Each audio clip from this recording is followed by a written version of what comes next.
ஒரு நாள் அகத்தியர் இந்த பகுதியில் சிவயாத்திரை மேற்கொண்டபோது அவருக்கு காசியில் சென்று சிவனை வழிபட வேண்டும் என்ற எண்ணம் தோன்றியது.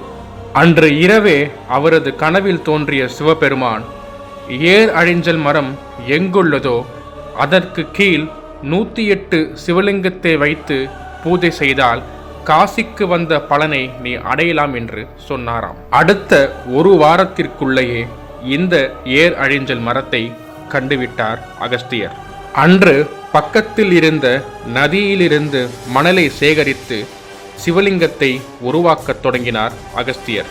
108 சிவலிங்கத்தை உருவாக்க அகஸ்தியர் கிட்டத்தட்ட 100 நாட்களுக்கு மேல் எடுத்துக்கொண்டாராம். கடைசியாக 108வது சிவலிங்கத்தை வடிவமைத்த பிறகு பூஜை செய்வதற்காக அருகில் இருக்கும் நதிக்கு சென்று நீராடிவிட்டு இந்த கோவிலுக்கு வந்து பார்த்தபோது அவருக்கு ஒரு பெரும் அதிர்ச்சி காத்திருந்தது.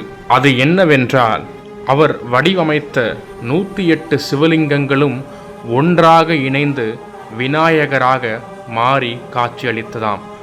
ஆச்சரியத்தில் திகைத்து நின்ற அகத்தியருக்கு சிவபெருமானிடமிருந்து ஒரு அசரீரி வாக்கு கேட்டதாம்.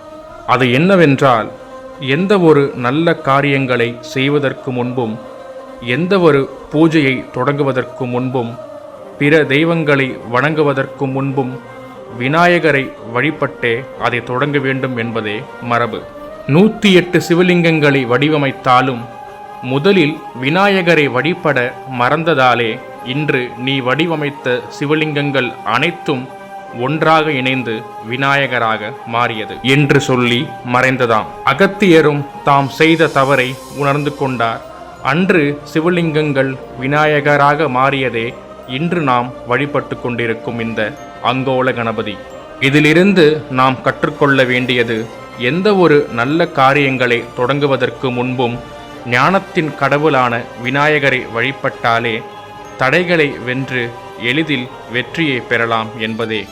இந்த அங்கோல கணபதியை வழிபடுவதன் மூலம் 108 சிவலிங்கத்தை ஒரே நேரத்தில் வழிபட்ட பலன்களையும் நாம் அடையலாம். இந்த கோவில் சென்னையிலிருந்து 40 கிலோமீட்டர் தொலைவிலும் பொன்னேரியிலிருந்து 3 கிலோமீட்டர் தொலைவிலும் உள்ள சின்ன காவனம் என்ற ஊரில் உள்ளது.